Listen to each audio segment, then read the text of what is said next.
주님께서 함께 하시는 복된 주일입니다. 이제 날이 조금 많이 풀린 것 같아요. 어제까지만 해도 바람이 무척 셌는데 오늘도 바람이 좀 센가요? 네, 바람이 무척 이렇게 왜 이렇게 바람이 센지 모르겠습니다. 많은 어쨌든 바람이 무척 세가지고요. 정신을 못 차릴 정도였던 것 같아요. 그리고 햇볕은 쨍쨍인데 어제 그제 같은 경우에는 눈발이 휘날리기도 하였고 그랬던 좀 이상한 날씨입니다. 이상한 날씨이지만 날이 좋다 보니까 많은 사람들이 들로산으로 많이 놀러 간 것 같습니다.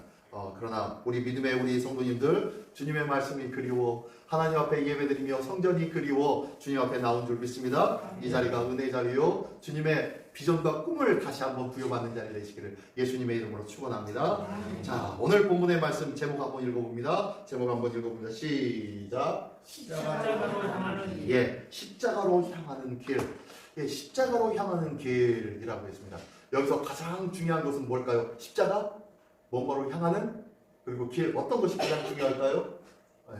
자, 오늘 제가 조금 포인트를 줘가지고 같이 나누고 싶은 것은 길입니다. 길.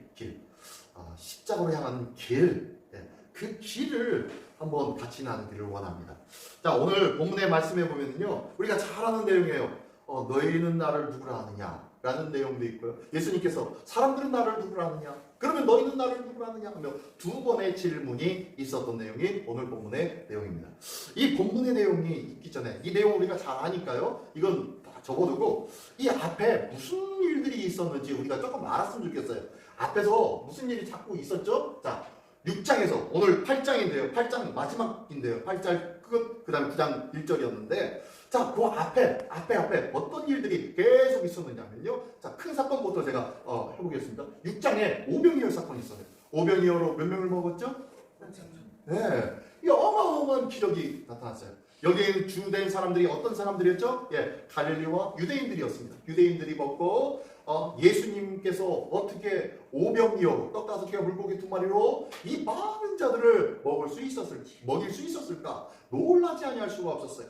참, 이제 예수님이 이 나라의 왕이 된다면은 이 땅에는 이제 흉년이나 가뭄이나 뭐 이런 것이 와도 두렵다 두렵지 않다? 두려움이 없는 거예요. 당시 제대로 먹고 살지 못했던 그 시대 속에 먹는 것이 얼마나 귀중하였던지 이 먹는 것 때문에 사람들이 놀라서 뒤집어 잡아졌던 때 그때 아니 물고기 2마리와 떡 5개로 이 5,000명이 넘는 약 2만 명까지도 추정합니다. 15,000에서 2만 명까지 추정하는데 이 많은 사람들이 다 먹고도 얼마나 남았습니까? 12바구니씩이나 남았습니다. 그러니 사람들이 얼마나 놀랐을까요? 그러니 이제 저분이 왕만 된다면 병도 고쳐주지, 못하는 것이도 죽은 자도 살리지, 먹을 것도 채워주지. 끝났어요. 더 이상 다른 왕 찾을 필요도 없다고 생각했을 것입니다. 어쨌든 그런 기적이 바로 오병이어였습니다. 그리고 난 다음에 예수님을 쫓는 사람들이 너무너무 많다 보니까 제자들을 먼저 배를 타고서 보내시고 당신은 산으로 올라가서 기도하러 올라가십니다. 그리고 아무도 없을 때 그리고 이 배를 타고 보내었더니 배에 무슨 일이 납니까? 풍랑을 만나가지고 큰 일을 당합니다. 그때 예수님이 저벅저벅 물 위를 걸어오는 놀라운 사건이 나타난 것이 이 사건이었어요. 예수님을 보시면서 예수님을 나중에 이제 영접해서 제자들이 그러죠. 저가 과연 누구시게? 라는 그 의문을 받습니다. 예수님이 누구세요? 네, 하나님이시죠. 오늘 제가 예배 시작하면서 같이 낭독하는 그는 본체 하나님과 동등하신 분이셨죠. 네. 그러나 스스로 자기를 비워 종의 형체로 사람의 모양으로 나타나신 분. 하나님이셨어요. 그 하나님이심을 하나씩 계속 제자들에게 보여주고 있는 거예요. 자, 그러다가 이제 장로들의 전통, 제자들이 손을 씻지 않고 음식을 먹는 걸 보고 먹으라고 하니까 사람이 더러워지는 것은 입으로 들어가는 것으로 인해서 더러워지는 것이 아니라 입에서 나오는 것으로 더러워지는 것이다. 왜? 입에서 나오는 것은 마음에서 나오기 때문이다.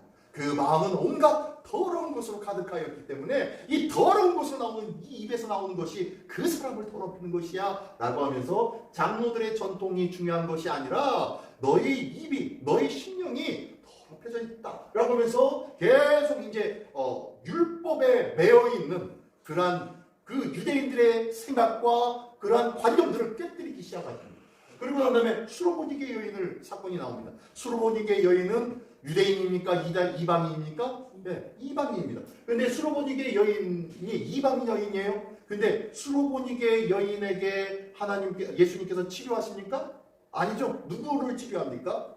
수로보니게 여인의 아들? 딸. 아들도 아니고 딸. 그것도 어떤 딸? 귀신 들린 딸. 유대인에게는요, 이방인을 뭐처럼 여겼댔죠? 돼지로 여겼습니다. 돼지는요, 부정하고 천박한 것을 상징하는 거예요. 이방인은요, 하나님을 알지 못하고 율법 안에 있지 못하는 이방 사람들, 하나님의 은혜 밖의 사람들이기 때문에 그들은 더러운 자들이었습니다.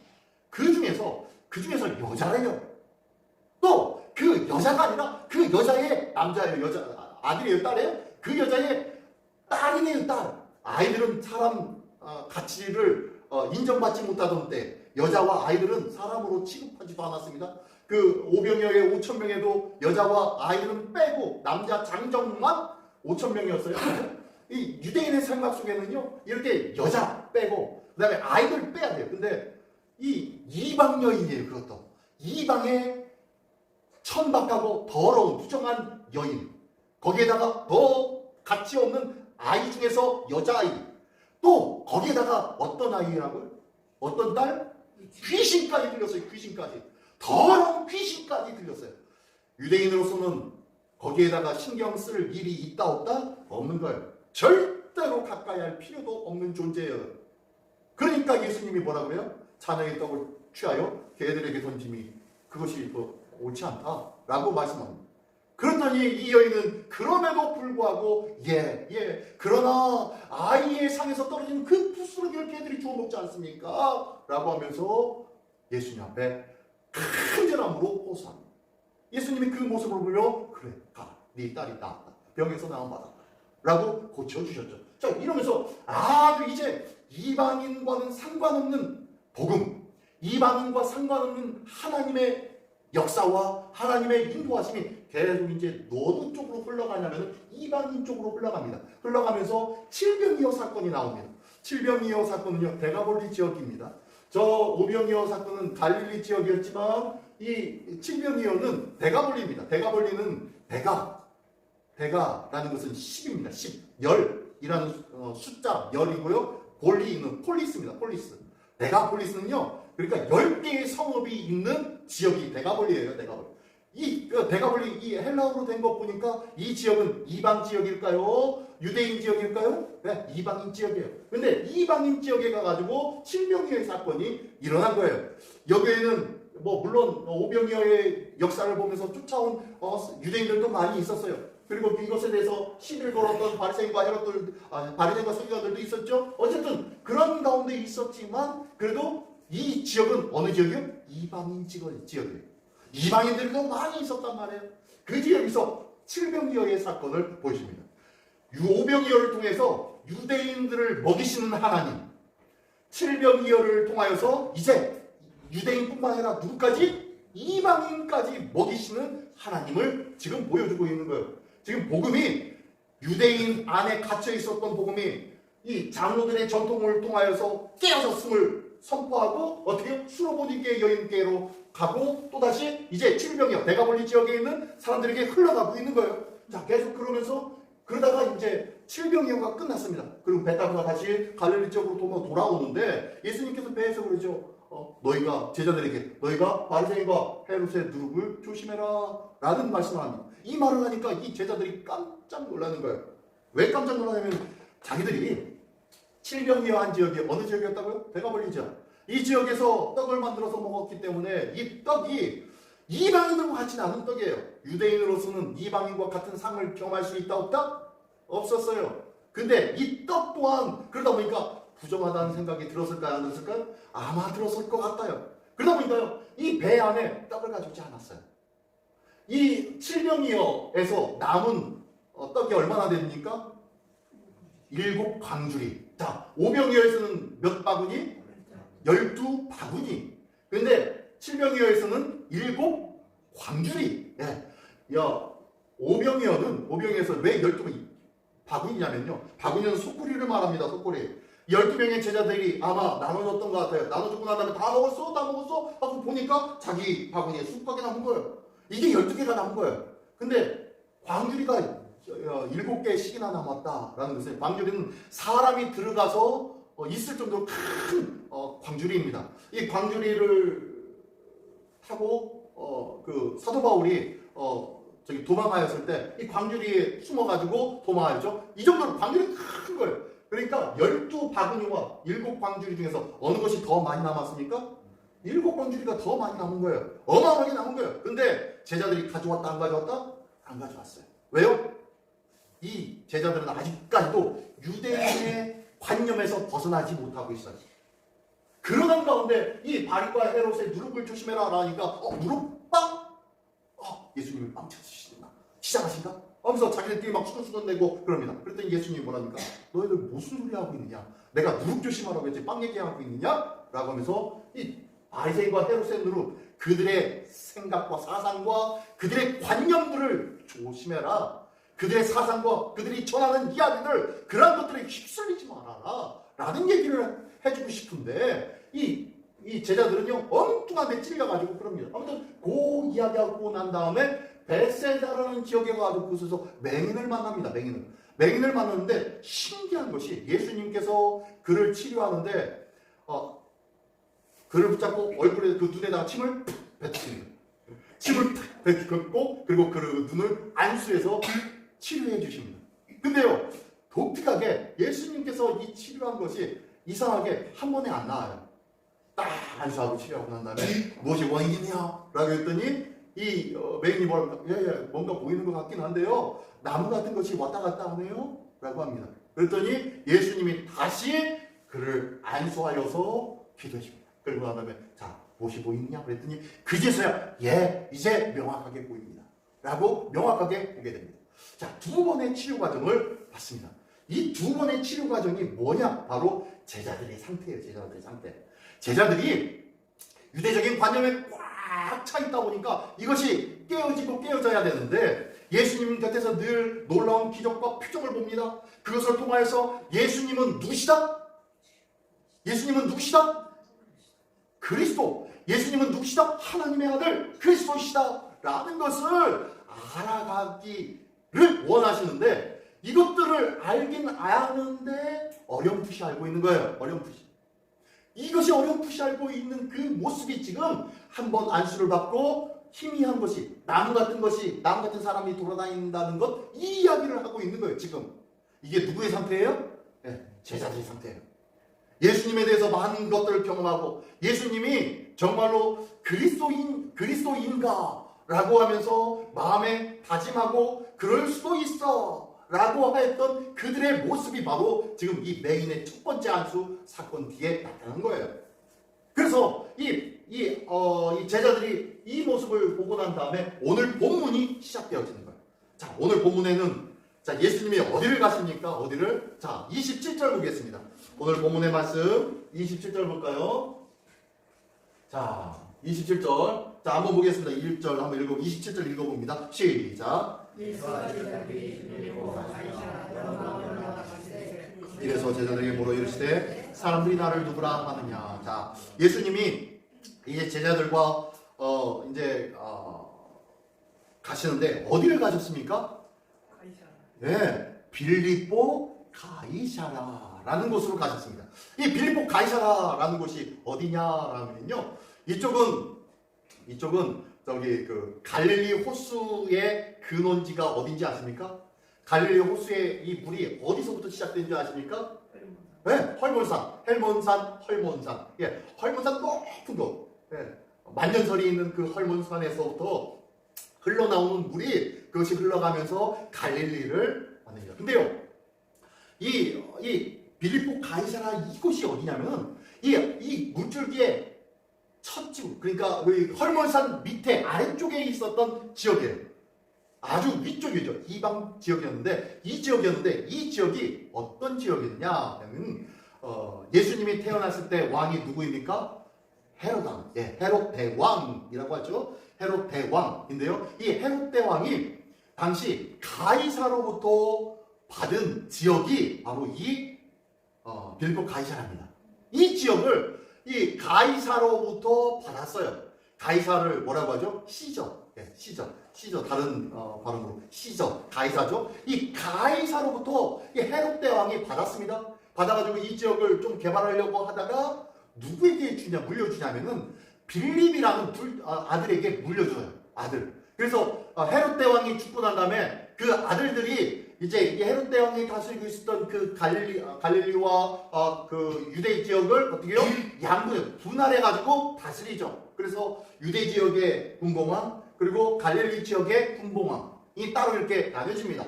근데 이 갈릴리 지역의 군봉왕이 누구였냐면 빌립이었습니다. 이 빌립이 이 지역을 헤로드로부터 받고 난 다음에 이 지역을 개발합니다. 개발을 해서 그곳에다가 어떻게 해요? 이 로마의 아주 대단한 로마의 문화를 그곳에 완전히 이루겠다라는 작심을 하고 도시를 하나 만들어 버렸어요. 그 도시가 바로 빌립보 가이사랴예요. 그래서 이 빌립보 가이사랴의 빌립보가 바로 헤롯 빌립 2세 그 분봉왕 2세의 이름이 바로 빌립보고 그 다음에 가이사랴라는 것이 바로 가이사로부터 받은 이라는 뜻이에요. 그래서 가이사랴 빌립보라고도 하기도 하고요. 빌립보 가이사랴라고 칭하기도 합니다. 어쨌든 이것이 바로 빌립보 가이사랴. 그러다 보니까 이 지역이 어땠겠어요? 신도시예요. 신도시. 한마디로 신도시입니다. 신도시면은 이 지역이 깨끗해요? 더러워요? 깨끗하겠죠. 세련됐어요? 후졌어요? 세련되었겠죠. 이곳에다가 어마어마한 신전을 세워놨어요. 그리고 가장 큰 신전이 뭐냐면 판이라는 신전을 아주 기가 막히게 세워놓고 이 지역을 개발합니다. 그랬던 곳이 바로 이 빌립보 가이사랴예요.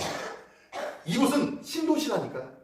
예수님이 제자들과 함께 이 신도시를 지나가시면서 그곳의 화려함과 그리고 그곳에 신전들이 있고 그랬다 보니까 그곳의 부정함들, 영적인 더러움들 이러한 것들을 보면서 그리고 많은 사람들이 운집해 있으면서 그곳에서 온갖 자기 자랑으로 가득한 그 지역, 그 거리를 지나가면서 예수님이 제자들에게 물으시는 것이 바로 27절의 말씀의 내용입니다. 다시 한번 27절이요. 예수와 제자들이 빌립보 가이사랴 여러 마을로 가실 때 길에서 제자들에게 물어 이르시되 자, 이 가이사랴, 이 화려한 도시, 세련된 도시, 그러나 부정하고 더러운 도시, 영적으로 타락할 수밖에 없었던 그 도시, 그것은 사람이 보기에는 대단하고 아름답고 멋진 도시였지만 예수님이 보시기에는 영적으로 더러울 수밖에 없는 그 도시를 지나가면서 예수님이 제자들한테 물어보는 거예요. 사람들이 나를 누구라 하니? 라고 묻습니다. 그랬더니 제자들이 대답합니다. 28절에 제자들이 여짜와 이르되 세례 요한이라고 하고요. 더러는 엘리야, 더러는 선지자 중에 하나라고 합니다. 라고 합니다. 예. 세례 요한이 죽임을 당했지만 다시 그가 부활해서 예수님에게 다시 세례 요한의 영이 붙어서 그렇다라고 하면서 이제 그런 얘기를 하는 거예요 지금. 그랬더니 그 말을 딱 들으시고 난 다음에 어이가 없겠죠. 예수님도 없죠. 내가 어떻게 세례 요한이고 엘리야고 어떻게 선지자 중에 하나겠느냐라는 마음이 있었을 거예요. 그런 마음이 있었는데 예수님이 뭐라고 하냐면 다시 두 번째 질문, 너희는 나를 누구라 하느냐라고 물으시는 거예요. 이 물음에 제자들 중에 아주 설레발을 잘 치는 베드로가 이렇게 얘기합니다. 예, 예수님은 주는 그리스도시니이다 라고 대답합니다. 여기 마가복음에서는 딱 한마디 주는 그리스도시니이다 라고 하지만요, 마태복음에서는 뭐라고 나와요? 더 길게 더 자세하게 나와 있죠. 뭐라고요? 주는 그리스도시요 살아계시는 하나님의 아들이시니이다 라는 것이 나와 있어요. 어쨌든 이렇게 표현하는 거예요. 주는 그리스도이십니다 라고 합니다. 이 말이 맞는 말입니까? 틀린 말입니까? 네, 맞는 말이죠. 맞는 말이고 또 어쩌면요, 예수님이 가장 듣고 싶었던 이야기였는지 몰라요. 마가복음 1장 1절 마가복음 1장 1절에 보면요. 이렇게 나옵니다. 마가복음 1장 1절. 한번 읽어볼까요? 시작. 하나님의 아들 예수 그리스도의 복음의 자, 누구의 아들? 하나님의 아들 예수 그리스도의 복음. 지금 이 마태복음 1장 1절에서 일단 처음에 한번 빵 하고 선언을 해놓고 이 마가복음을 시작하는 것이 마가복음입니다. 근데요, 제일 먼저 뻥 터뜨렸던 거, 주제를 딱 던져버렸던 거, 이게 뭐라고 하죠? 두 가지씩 또 연역법이라고 하나요? 먼저 주제를 딱 던져놓고 이것이 포인트야 던져놓고 나머지 이야기를 쭉 열거해 나갑니다. 지금 이게 지금 마가복음을 기록한 마가가 이 마가복음을 통해서 많은 사람들에게 들려주고 싶었던 이야기가 바로 이 이야기예요. 예수님은 누구다? 하나님의 아들이다. 하나님의 아들이신 예수, 그분 얘기 좀 하고 싶어. 그분 얘기를 너희가 좀 들었으면 좋겠어. 그분을 너희가 좀 알았으면 좋겠어. 라고 말하고 싶은 것이 이 마가복음의 이 1장 1절부터 시작하는 거예요. 자, 그래서 지금 이 이야기를 지금 오늘 본문에 이 베드로가 고백하는 거예요. 주는 그리스도십니다. 그리스도시요 살아계신 하나님의 아들이십니다. 라는 얘기를 지금 하고 있었던 거예요. 자, 이 이야기를 이렇게 하는데 예수님이 얼마나 이 이야기를 듣고 싶었을까요? 근데 이 베드로가 생각하는 그리스도, 예수님이 담당해야 할 그리스도의 사명, 이것이 같았어요? 달랐어요? 달랐어요. 전혀 달랐다는 거예요. 제자들에게는 이 예수님의 그리스도 대신 이 그리스도 어떤 그리스도를 원하는 거예요? 예수님, 오병이어의 놀라운 역사, 칠병이어의 놀라운 역사, 온갖 기적과 피적을 통하여서 죽은 자도 살리시는 예수님, 앉은 맹인을 일으키시는 예수님, 맹인의 눈과 귀를 열어주시는 하나님, 예수님, 모든 약한 것을 고치시는 예수님, 그 예수님이 왕이 된다면은 이 막강한 힘을 가지고 우리를 짓누르고 있는 이 로마로부터 해방을 받을 수가 있을 것 같습니다. 라는 이 마음으로 가득했다는 거예요. 다시 한번요. 이 제자들은 예수님과 동행할수록 어떤 마음이 가득해요? 예수님이 능력이 짱이네. 예수님이 강한 힘이 있으시네. 그 힘으로는 못할 것이 없겠네. 라는 마음이 드는 거예요. 이 생각이 맞습니까? 틀립니까? 맞아요. 맞긴 맞는데 예수님이 이 땅에 오신 목적이 맞다 아니다? 그것과는 다르다는 거예요. 노자의 도덕경에 보면요, 노자의 도덕경, 예전에 이제 저희 선배가 항상 그랬어요. 무슨 얘기를 했냐면 이제 저희 신학교 다닐 때 선배 목사님이신데 그분이 부드러운 것은 강한 것을 이깁니다. 부드러운 것이 강한 것을 꺾습니다. 라고 하면서 설교 때마다, 기도할 때마다 그러는 거예요. 왜 자꾸 저분이 그렇게 도덕경을 얘기하시나 했는데, 어쨌든 도덕경에도요, 노자가 썼죠? 도덕경이요. 이 노자가 길을 가다가 눈이 막 오더래요. 눈이 오는데 갑자기 이 눈이 한참 오다 보니까 저쪽에서 쫙 하더니 목이 쿵 하고 떨어지더라는 거예요. 이렇게 가지고 쳐다보니까 큰 아름드리 나무가 하늘에서 내린 이 눈으로 인해서 어떻게 가지에 쌓여있던 이것이 무거우니까 결국에는 가지가 쭉 부러져가지고 그냥 철푸러 다 부러지고 내린 거예요. 그것을 보면서 깨달음을 얻었다는 거예요. 무슨 깨달음을 얻었냐?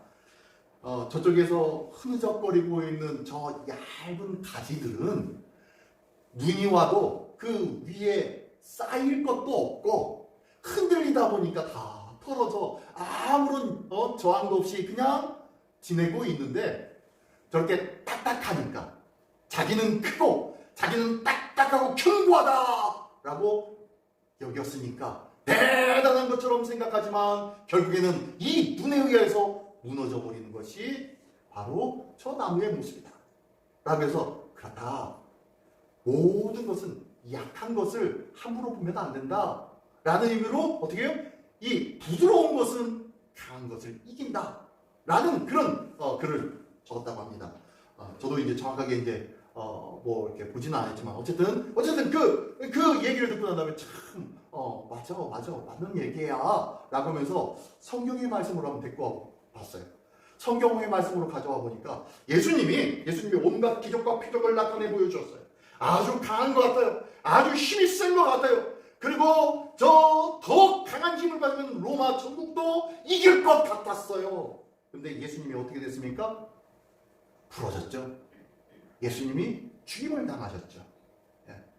예수님이 죽임을 당하셨을 때 저항을 했을까요? 저항을 하지 않았어요. 그죠? 마치 도살장으로 끌려가던 어린 양처럼 아무런 말 없이 순수히 끌려가서 그 고문과 또한 모든 신문을 당하시고 매를 맞으시고 침 뱉음을 당하시고 그리고 매 맞으시고 채찍에 찌시고 또한 창에 찔리시며 못에 박히시고 죽임을 당하셨습니다. 예수님이 이 아까 내용에 보면 이 말씀 앞에 맹인을 고쳐주는 장면에서 예수님이 처음에 어떻게 했다고 했죠? 침을 푹 뱉었다고 했죠. 왜 침을 뱉었습니까? 이 침 뱉음은 뭡니까? 나중에 예루살렘에서 또 다른 그 소경을 고칠 때 그때는 침을 뱉어서 흙을 이겨서 이렇게 발라주는 장면이 있는데 이건 좀 달라요. 그냥 침을 눈에다가 뱉은 거예요. 뭐냐면은 그를 징계하고 그를 하기 위해서 침 뱉은 거 아니에요. 그를 모독하기 위해서 침 뱉은 것이 아니라 그가 겪을 수밖에 없었던 그의 고통, 그를 짓누르고 붙잡고 있는 그 소경됨을 어떻게 해요? 지금 지읒하신 거예요. 그리고 그 소경됨에 대하여서 침을 뱉어버리신 거예요. 자, 이게 예수님이 침을 뱉은 것처럼 예수님이 십자가에 달리실 때도 군병들에 의해서 침뱉음을 당하셨죠. 매를 맞으셨죠. 죽임을 당하셨어요. 이게 바로 예수님이에요. 예수님은 당신이 뭔가 굉장히 강한 것을 내보여주시는 것 같았지만 그 내보여주시는 이유가 무엇 때문이에요? 구원하기 위해서, 그들을 살리기 위해서, 그들과 함께 내 편으로 만들기 위해서 그렇게 하신 거였고, 예수님이 그 강하다고 여겼던 로마 사람들, 강하다고 여겼던 서기관과 바리새인과 그리고 온갖 제사장과 힘있는 지도자급의 사람들, 그 강한 사람들 앞에서 예수님은 어떻게 해요? 순한 양처럼, 도살장으로 끌려가는 양처럼 그냥 순수하게 죽임을 당하셨더라는 거예요. 그래서 예수님이 뭡니까? 그가 찔림은 우리의 허물을 위하여, 그가 상함은 우리의 죄악을 인하리라 라고 이사야에 말씀하신 것처럼 이것을 이루기 위해서요, 당신의 강함을 감추시고 약함과 연약함으로 모든 것을 덮어주시고 있는 것이에요. 이게 바로 예수님께서 우리에게 보여주시는 바로 나약함의 모습, 연약함의 모습, 그 모습이었다는 것을 기억하시기 바랍니다. 자, 오늘 제목이 뭐였죠? 제목이 시작. 예수님이 지금 십자가로 향하는 길을 가고 계십니다. 이 사건이 있고 난 다음에 예수님이 너희는 나를 누구라 하냐? 라고 하면서 오늘 본문의 말씀 한번 들어보니까 주는 그리스도십니다 라고 하니까 예수님이 뭐라고 하세요? 그것을 어떻게 칭찬하십니까? 뭐라고 하시죠? 주는 그리스도입니다 라고 하니까 그것을 듣고 난 다음에 이거를 아무에게도 얘기하지 마 라고 하시고 난 다음에 그때부터 뭘 시작합니까? 내가 죽임을 당할 거야. 내가 죽임을 당할 거야 라는 것을 가르쳐 주셨다고 얘기합니다. 31절의 말씀해 보니까요, 인자가 많은 고난을 받고 장로들과 대제사장들과 서기관들에게 버림받아 되어 죽임을 당하고 사흘 만에 살아나야 할 것을 비로소 그들에게 가르치시되, 이제서야 가르치셨다. 예수를 그리스도로 고백하니까 그때부터 가르쳐 주기 시작했다는 거예요. 그러니까요, 이 말을 딱 듣고 난 다음에 베드로가 어떻게 합니까?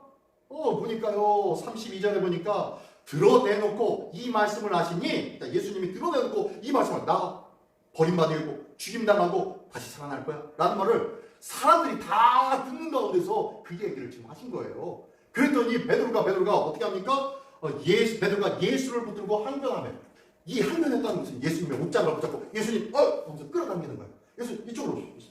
지금 다른 사람들 잔뜩 있잖아요. 다른 사람들 잔뜩 있는데 지금 뭔 얘기 하시는 겁니까? 예수님 왜 죽어요? 아니, 이 능력이 있는 분이 왜 죽으시냐고요? 절대로 그렇게 하셨습니다. 예수님 무슨 말씀을 하시는 거예요 지금? 이라고 지금 항변을 하고 있는 거예요. 그랬더니 예수님이 뭐라고 해요? 예수님이 가요? 자, 33절 한번 읽어보겠습니다. 33절 시작. 그래서 꾸짖어 이르시되 사탄아 내 뒤로 물러가라. 네가 하나님의 일을 생각하지 아니하고 도리어 사람의 일을 생각하는도다 하시고, 저기 마태복음에서 좀 다르게 나와 있죠. 마태복음에서는 뭐라고 해요? 사탄아 내 뒤로 물러가게 너는 나를 넘어지게 하는 자다 라는 부분이 있는데, 그건 빠졌어요. 빠지고 난 다음에 뭐라고 있냐면, 너는 어떻게 해요? 하나님의 일을 생각하지 않고 도리어 사람의 일을 생각하는구나 라는 얘기를 해주고 있어요. 지금 이 말씀에 들어있는 이유는요, 너희의 생각들이 지금 맹인이 한 번 고침을 받고 희미하게 어렴풋이 보여집니다. 그래서 이 제자들도 똑같은 상태라고 했죠. 제자들도 어렴풋이 예수님이 보여요. 그러면서 예수님은 주는 그리스도이십니다 라는 말까지는 했어요. 그랬는데 예수님이 야 거기까지밖에 못하는구나. 네가 하나님의 일을 생각하지 않고 사람의 일로 생각하는구나 라고 말씀하고 있는 거예요. 다시 한번 얘기하면, 너희가 나를 믿는다고 하지만 너희도 아직까지도 세상에 한쪽 발은 걸치고 있구나 라고 얘기하시는 거예요. 너희가 지금 빌립보 가이사랴에서 많은 사람들이 따라다니면서 나와 함께 우리의 이야기를 듣고 있으니까 너희가 쪽팔려가지고 지금 나를 불러 세워놓고 예수님 왜 그런 말을 하십니까? 호통을 치듯이 얘기하는구나. 너도 똑같아 라고 말씀하세요.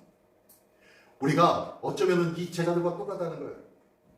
예수님을 안다고 얘기하지만, 고백은 하였지만요, 실질적으로는요, 우리의 생각하는 것이 아직까지도 사람의 일을 생각하고 있습니다. 사람의 일로 생각하고 있더라는 거예요. 예수님께서는 지금 나는 그리스도를 한다. 그리스도는 모든 인류를 위하여 죽어야 돼. 고난을 당하고 죽어야 될 사람이야. 예수님은 지금 뭐하러 가시는 거예요? 죽으러 가시는 거예요. 그 죽음의 길로 가시는데 너는 지금 승리하고 살라고, 더 복되게, 더 떵떵거리면서 살라고 나를 붙잡고 있구나. 지금 말씀합니다. 네가 지금 사람의 일을 생각하고 있기 때문에 이 땅에서 잘 먹고 잘 사는 일로 나를 따르고 있구나 라고 지금 말씀하시는 거라는 거예요. 이런 사람이 지금 어떤 사람이라고요? 지금 맹인이 한 번 고침을 받고 눈앞에서 희미하게 예수님이 뭔가 보이는 것 같기는 해요. 근데 또렷하게 보지는 못하는 상태. 이 상태가 바로 이 제자들의 상태이고 어쩌면 우리의 상태가 아니겠습니까? 오늘 예수님께서는 세상에 강력한 힘을 가진 구원자로 나타나실 것을 너희들은 원하고 있지만, 우리는 원하고 있지만, 그래서 우리는 주님 이거 주세요, 이거 해주세요, 이 문제 해결해 주세요. 하나님 강력한 능력이 있지 않습니까? 이 온데가 나무를 창조하신 하나님의 능력을 믿습니다 라고 하면서 구하고 있지 않습니까? 그러나 이 능력을 의지하지 말고, 이 능력은 모든 인류를 위하여, 인류를 구원하기 위하여 사용하실 것이라는 것을 기대하면서, 하나님께서 나와 함께 하시며 나에게 지금 요구하시는 것은 뭐냐? 바로 나와 함께 가자 라는 부르심이라. 예수님께서 빌립보 가이사 그 길을 지나가시는 길에 제자들에게 말씀하신 거예요. 너희는 나를 누구라 하느냐. 오늘 예수님을 믿고 예수님 말씀대로 살아가기로 작정한 우리에게도 동일하게 물어보고 계신 줄 믿습니다. 예수님이 나를 향하여서 너는 나를 누구라 하느냐 라고 물으실 때 나는 무엇라 대답하시겠습니까? 십자가로 향하는 길에서 예수님이 나에게 물으실 때에, 주님 그 십자가의 길 저도 따라가겠습니다. 주님 그 십자가의 길 아직 잘 모르겠지만 주님이 가시고 주님이 승리하신 그 길이기에 저는 묵묵히 주님만 믿고 따라가겠습니다 라고 고백한다면 이게 진짜 멋진 믿음이 아니겠습니까? 이 믿음을 가지고 주님을 따라가겠습니다 라고 고백하는 우리 모두가 되시기를 예수님의 이름으로 축원합니다. 기도하겠습니다. 오늘도 나를 그리스도인으로 불러주시고 하나님의 자녀 삼아 주셨는데, 나는 이 땅에서 잘 먹고 잘 살고 잘 되기를 원하는 그러한 어떤 큰 능력의 도깨비 방망이처럼 주님을 여기고 있었진 않았습니까? 주님은 이 땅에서 어린 양의 길을 가셨는데 주님께서 그 어린 양의 길을 나를 향하여 같이 가자고 말씀하고 계신 줄 믿습니다. 그 주님의 부르심에 주님 저도 함께 가겠습니다. 주님 나를 보내주십시오 고백하는 우리 모두가 되시기를 예수님의 이름으로 축원합니다. 이를 위하여 다 같이 한 목소리로 기도하겠습니다. 할렐루야. 하나님 아버지 감사합니다. 주님을 따르긴 따랐는데 주님을 만나면, 주님을 경험하면 모든 문제가 해결된다고 하였는데, 주님 안에서 형통과 놀라운 은혜와 축복이 있다고 하였는데, 하나님 그것만을 바라보며 주님을 따랐다면 세상의 이방 종교를 따라가는 자들과 무엇이 다르겠습니까? 주님, 우리를 하나님의 자녀답게 하여 주시고자 주님 가신 그 길이 영원한 생명의 길이며 온 인류를 위한 구원의 길이었음을 다시 한번 기억하게 하여 주시고, 오늘도